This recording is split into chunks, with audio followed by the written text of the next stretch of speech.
Okay, this final part I would like to talk about slightly more esoteric personal reflections on how we work within this zero social distance. I probably should have thought about this, but I haven't really. Okay, a couple of observations that I put up earlier. Soto Rinzai, the Zen practices of Buddhism have three schools. And I've forgotten the third school because it's lesser known. And I read it and I was like, oh, really? But it didn't quite click. Hopefully it'll pop up at some point. I don't really search for things. It's just like I notice things as they pass. And over the years, just kind of like piece together a few things. Soto and Rinzai are the two main schools.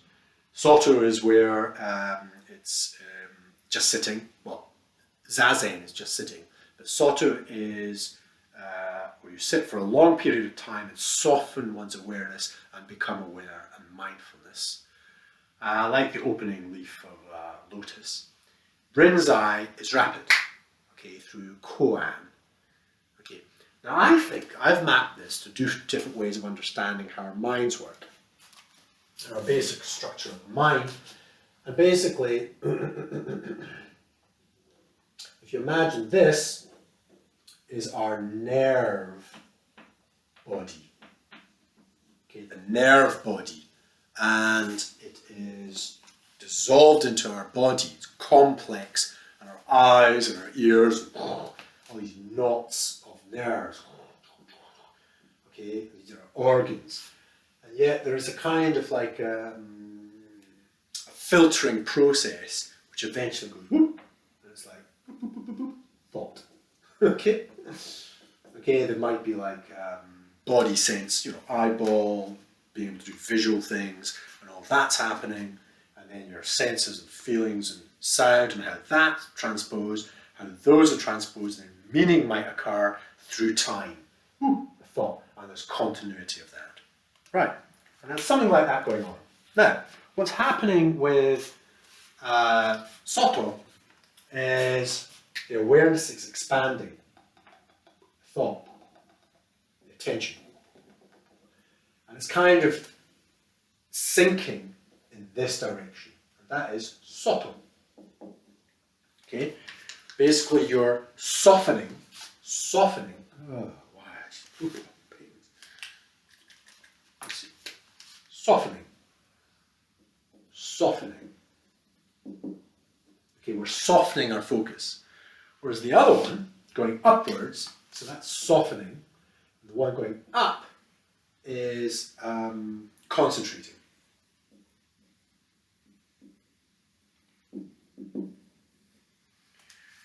So we've got language and mathematics of differentiation and integration, and I map that to these, but I always get confused because there seem to be, I'm not very good with words, but the mathematical process of integration is to go from, for example, x squared to x, okay, and that's differentiation.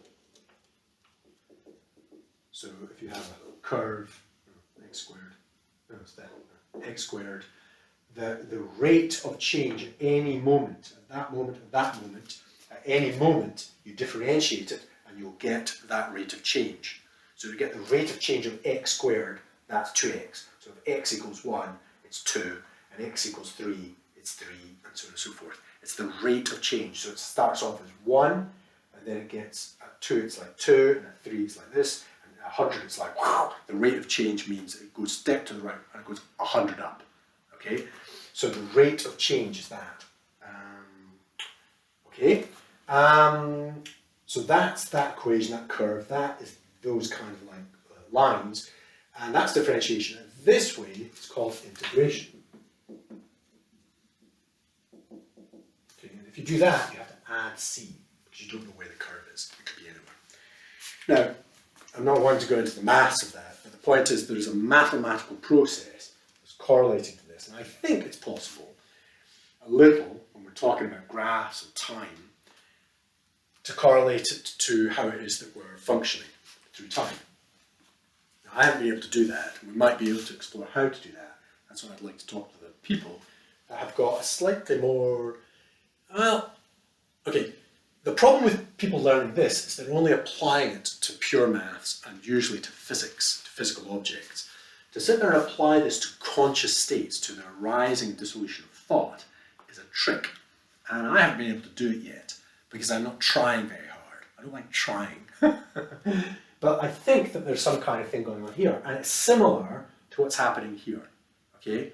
Where going into this kind of pure thought thing is detaching you from physical reality. Okay? So similarly, when you're differentiating, and I don't like kind of the word differentiating because then it sounds like to make distinctions, but actually that's what's happening when you're going down, you're making distinctions. Whereas when you're going up into thought, you're making less distinctions until eventually it's just one thing, consciousness. Okay? So an integration sounds like it's integrated to go up. Okay, so differentiation, integration. So I'm not sure. There's a kind of language thing that does my head in, and I haven't been able to approach it in the right way. But that language thing doesn't, derail me. Okay, it's language derailing me, being able to understand that. But if we go back to just the simple thing of Soto Rinzai, Soto is softening our attention into our body, the energy, and all the different things that are happening simultaneously, the sounds, or one's thought, or looking at objects, and the fact that the mind's ability to perceive all these different objects all at the same time, and the fact that they're not objects, and they're beyond whatever it is that I think of them, and so on and so forth. And to consider all that is to go down. Soto, to open up. However, to Rinzai is how do we get to that bit at the top there? Okay, and that is Rinzai. Okay, and you're kind of more working at the top end where it's like a snap change. You're like, ding, and something happens. So this is softening, and the other one is like concentration, linear, point attention. And the techniques for getting there are like, what is the sound of one hand? Clapping, koan. It does something to your thought, mental structures, mental objects, and oh, that's what it is. And stabilizes that state. This is kind of the slow path, that's the fast path. That's one thing. That's kind of interesting. So it depends on, you have a proclivity towards Rinzai or Soto, and there's lots of people talking about mindfulness, and you're like, well, you're kind of going that way, you're going that way, I'm not sure which one you're doing. And it's quite nice if people have a bit more of an idea, I think. The other thing is my skin. I made a note about the fact that I have eczema. I've had eczema since I was a baby.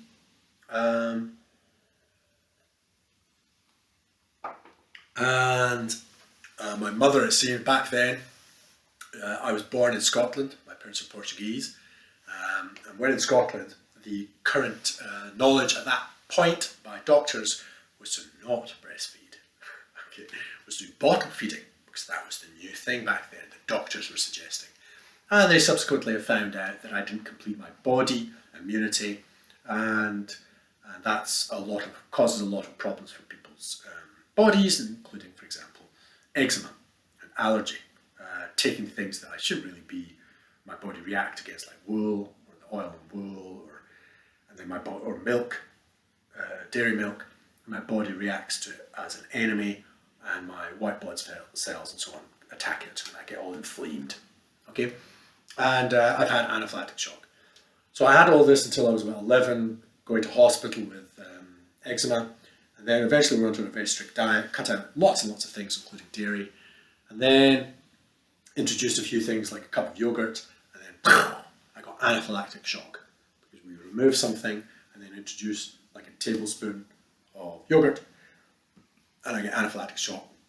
Throat swells up, can't breathe, have to have injections. So now, if there's anybody who wants to kill me, you don't have to do anything clever. You just have to give me some kind of dairy food. Kill over and die. There you go. But the point about this thing, the skin condition, is that it comes and it goes, and it's on my face. And so when I was a kid, I had various creams put on me. I was red, or I was scabby, and I got a lot of abuse from other other kids. I got abused because I had brown skin, like my mum. And back then in Scotland, basically, if you had any kind of form of brown skin, you were a wog or a paki or a chinky, because I've actually got a bit of Chinese blood in me. And so basically, you're not pure white Anglo-Saxon or Pictish or something. And, you know, the other kids would just like abuse you. And I grew up in that environment, okay, and I had eczema, okay. And so it would kind of go. And when you're a kid, you're kind of okay with it, and then you go into adolescence and you get self-conscious, and I haven't been able to survive that. I still have got a lot of social anxiety when I'm talking to people. Apart from kids, I managed to do with adolescents very well. And although the kids would, why is your face red, or different days, I'd be like, well, it just is, or, you know, I'd say, oh, I've got eczema, and that was it. I didn't mind. But adults, there's something that was a bit odd that adults do, where they don't acknowledge something that they think is a bit odd, but they can't acknowledge it or they deny it, and then there's something disturbing them in their subconscious, and it interferes with the relationship. Whereas a kid, if it pops into their head, it's kind of aggravating them a little, they'll just kind of say it. Quite often they'll just say it. And then you can just go, oh, it's just this, and they go, oh, okay, and that's it, it's fine. But as I say, adults do some weird things, and so it has interfaced with my interaction with adults. Interfaced. And another aspect of eczema is that it brings you to consciousness. I mean, waking up, okay, falling asleep was tricky when you've got eczema. You're scratching and itch, and your body's annoying you, or it's hot, or it's sweaty, or some other things. It's exhausting. When you're going into and out of different buildings, your skin bothers you. Basically, you're always awake, and you're constantly being pulled to the moment. Your body is constantly pulling you to the moment, constantly, at all times, okay? And so there's a kind of presence that I have, which I think I got from my dad a little bit, having kind of interesting thoughts and stuff. But it's the fact that I'm quite strongly present because of my skin conditions. And it's strength in a kind of presence that occurs, but also it's kind of burnt at a certain frequency that I'm not really interested in what another person looks like. I'm interested in what their intention is. And so again, I can work with adolescents or small children, even babies, and with adults too, but only at a certain level of depth. And there's a big bit in the middle that I'm just not interested in, I can't quite see, and I don't do very well. Why am I saying this? That's why I've been able to come up with the things I have. Because I'm not really playing most games that most people are playing. And it's not because I'm, you know, some kind of Asperger's or anything like that, or a particularly high-functioning individual. Not really. It's just because I had eczema, my dad's kind of like Socratic method of questioning everything, and the imaginative qualities. And the fact that I grew up with my father and my brother having these conversations at dinner tables, you know, my brother representing science and mathematics, and my dad representing just questioning everything. And my father had been starved of conversation. He used to have these long conversations, Portuguese, with his friends when he was young. And then he moved to Scotland and nobody talks. So he never had these conversations until one of his sons grew up in order to have conversations with him. That was my brother, who ended up doing a maths degree, doing some very interesting things. He was like a super talented individual. And they would have these conversations when I was a kid, 8 years younger than my brother. And so it would be just very interesting to hear them, and to take one side, then hear the other side, and then to take part on one side, then take part on the other side. And I could see the truth of it all, okay, both perspectives. And so I learned this thing about dynamic movement between perspectives. My brother, however, is fixed, because he had this kind of fixed relationship to my dad, and they were in this oppositional state. And I was much more in this kind of flexible moving around, which again is why I managed to engage adolescents quite well and deal with all this multi-reflexivity, metacognition, and so on and so forth. But the interesting thing about the skin thing, actually, going back to that, I thought this was a continuation, but the skin thing was that I once went to a games evening or an afternoon by a friend who played Go, and he And his friends, there was about 30, 50, 20 people that were there. We all played these kind of games. And the majority of them had some kind of skin condition. And I was like, that's interesting. They're interested in games. And a lot of them were involved in like some kind of social service. Government. He actually worked in government. No, actually he worked in rail services. Quite a lot of them worked in some kind of service and usually involved people. And I was like, that's quite interesting. None of them occupied any position of being in front of a camera or presenting or PR. And you see very few people with skin conditions on television. Okay, films, actors, comedians, presenters, politicians, anybody that's kind of in the public eye. Very few of them have eczema because it's kind of a tricky thing to do.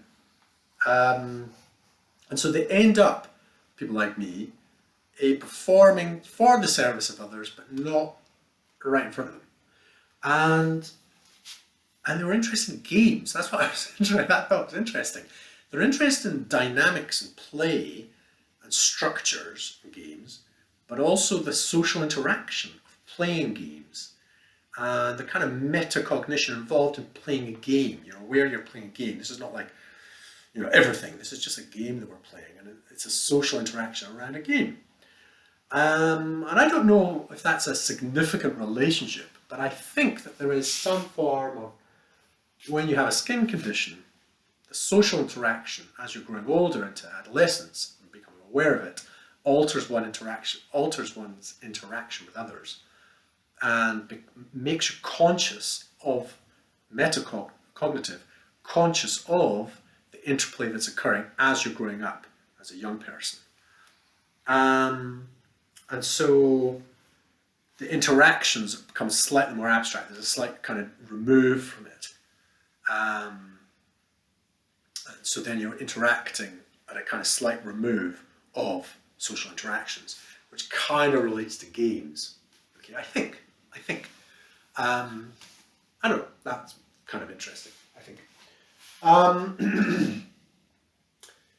Right, there's that, there's a bit about me. There's a little bit more that I could talk about. I don't know if this is the right place for it. Because most people, when we're talking about, mindfulness and so on and so forth, it's kind of the Buddhists have that. It's all about being gentle and loving and lovely. However, if you actually look at the hard Buddhists, they're really quite strong. They're not very personal because they're not attached to the person. They're kind of almost like detaching themselves from their personal, so that they're experiencing what it is to be a human being, regardless of the boundary of what I like or dislike. It's not about liking or disliking the personality and that kind of boundary. It's interaction through my own suffering. I understand your suffering. And there's a coexistence, parallel coexistence. And all this knowledge and so on and so forth these are just models. Okay. I'm just wondering if I should talk about, where I should talk about. I may talk about this in XQ.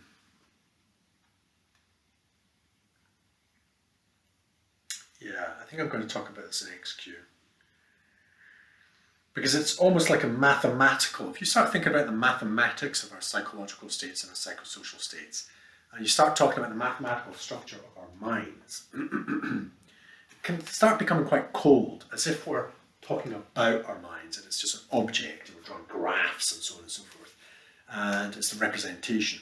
And we know this, very few people do this, and it doesn't really relate us. Whereas if you start saying nice words, as if you look at the Buddhist thing about equanimity, and you talk about joy, and you talk about these kinds of terms, and a person is quite joyful and is quite happy and humorous, then you think, oh, this is good, I want a bit more of this.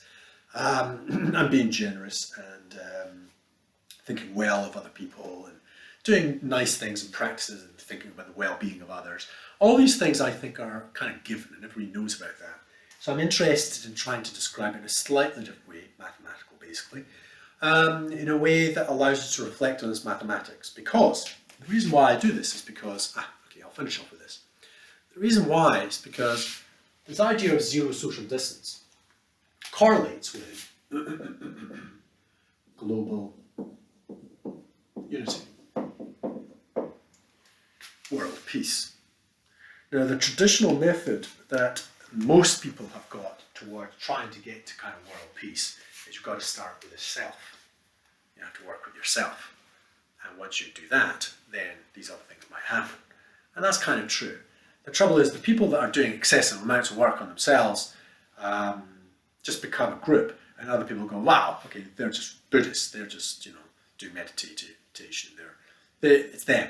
I don't have to do that. I'm just going to carry on playing football or, selling warfare, because that needs to be done. We have to fight.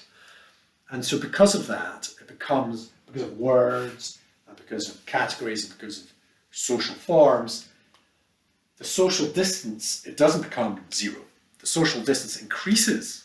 So when somebody becomes mindful and says they're Buddhist and everything else, the social distance increases because they're saying, I'm a Buddhist, and I'm not. You're a Buddhist, I'm not.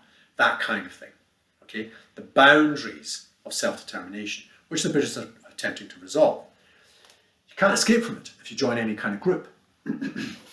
So any kind of word structure, words, creates boundaries between collectives. I am British, or I'm Buddhist, Christian, and so on and so forth.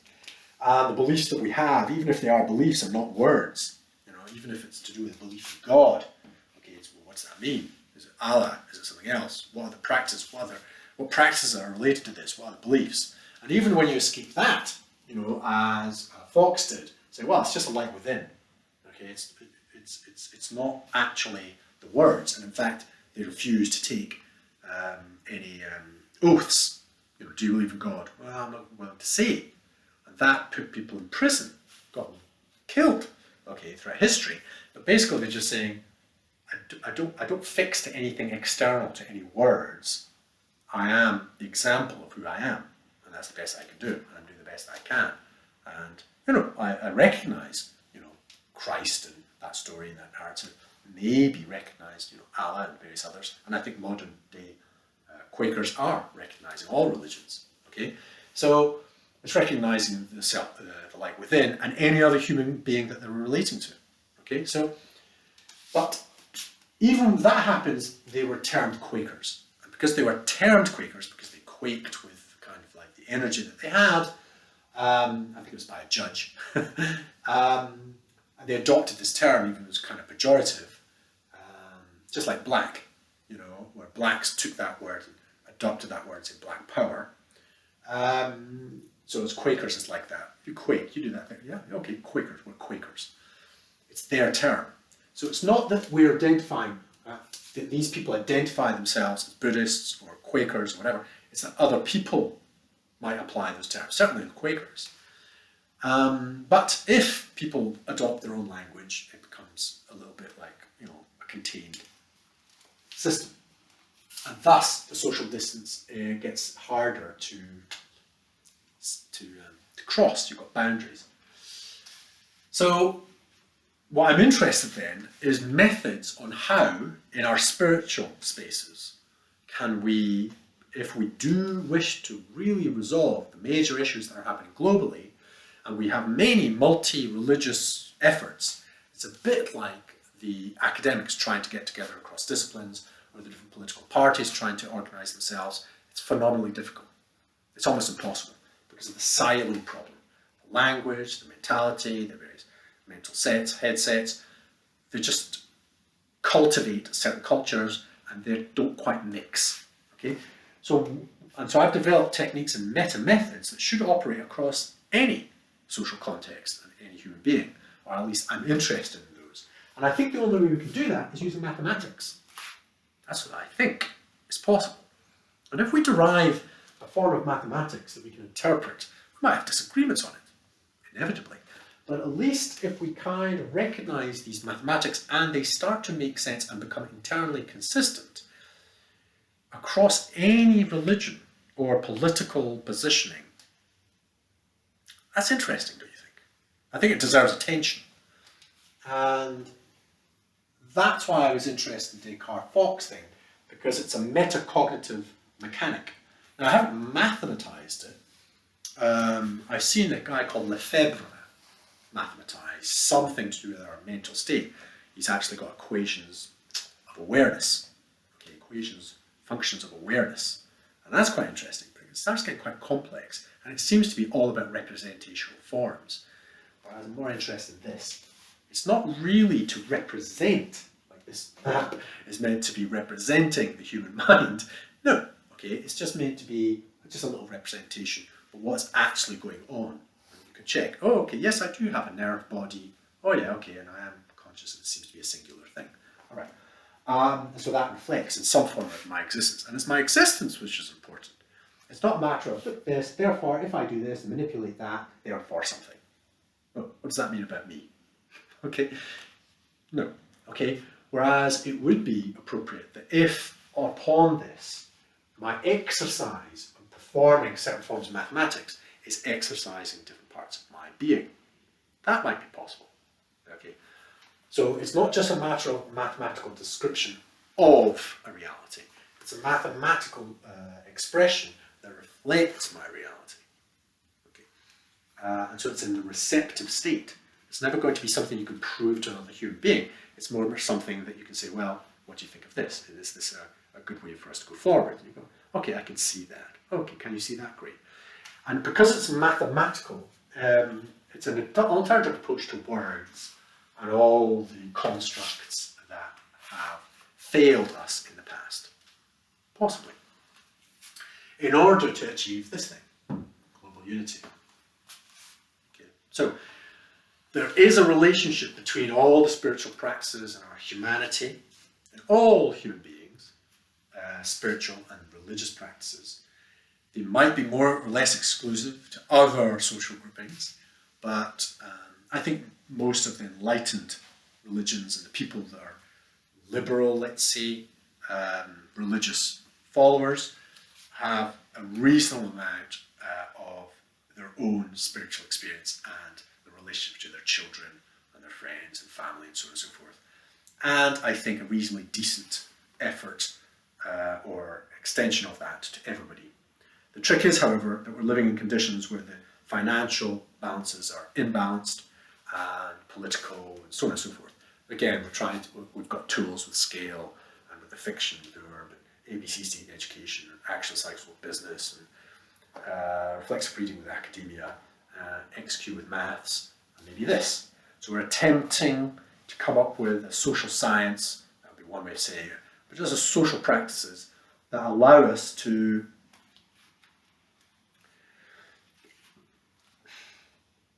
basically function well, achieve a state. Humanity achieves a state, as opposed to B, as opposed to C. Check that out. There's no external authority, it's just us. We might provoke an external authority if you think it's external, but it's done in such a way that is improving our social state collectively, relationally. So, okay, I will attempt maybe to talk a little bit about potential mathematical models for this, but I haven't got very far. I would like to go further.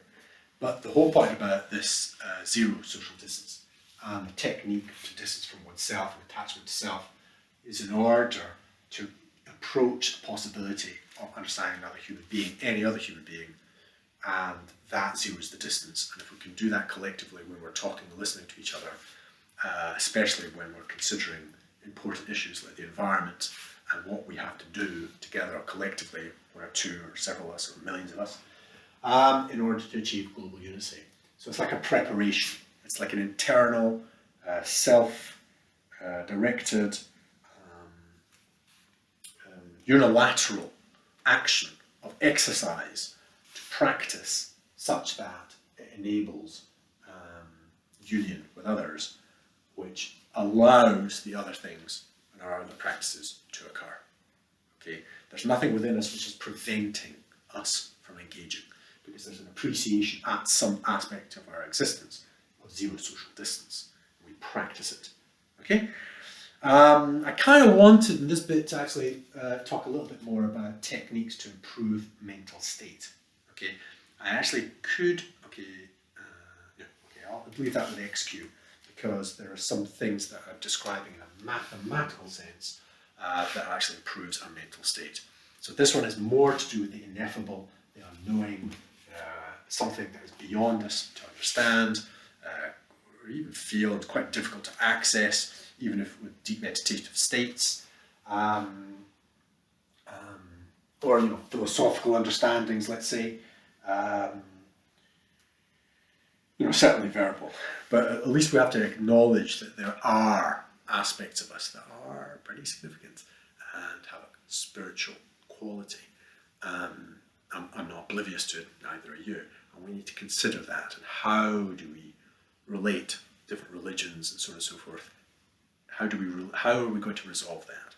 How are we going to allow and celebrate the diversity of our religious communities, and it doesn't prevent us from coming together to achieve certain social objectives. So if these different religions are keeping us apart, then whatever we're doing with science, whatever we're doing economically, whatever we're doing educationally is not going to work, because the religious differences are going to get in the way. And the religious differences must be converted into celebratory conditions. Oh, you're Muslim, oh fantastic. Or you're Christian, oh fantastic. You're Buddhist, oh fantastic. And we're different religions, and we've got versions of our religions such that we can operate well together. Okay, I don't think it's that far. It should be possible. And there's lots of people working on it, and we just have to kind of encourage those individuals and feed those individuals and support those individuals to enable that at institutional levels. Institutional levels. So this is more like the personal, okay? But we need to empower those individuals that are attempting to do this at institutional levels. And they do have respect for all the other religions, and they are attempting to get the religions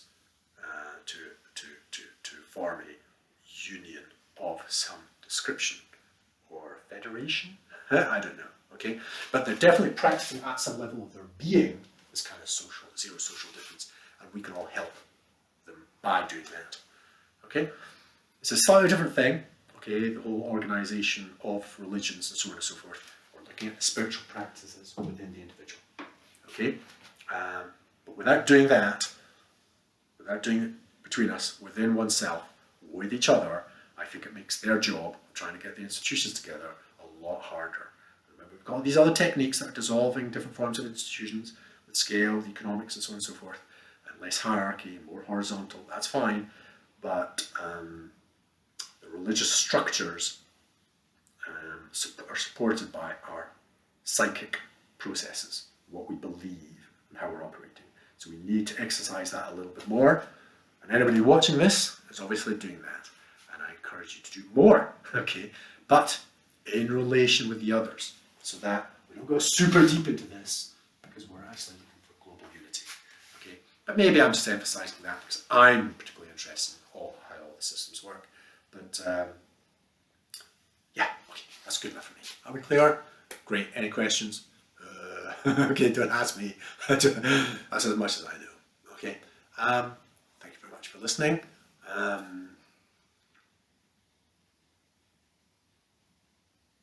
I am doing all this basically alone. Okay. I only have a few friends, and a few friends. I certainly don't explain all this kind of stuff. I don't really like explaining all this kind of stuff.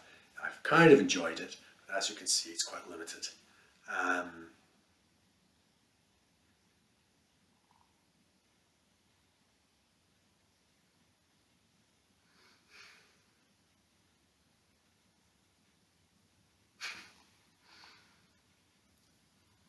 I can't see through this thing.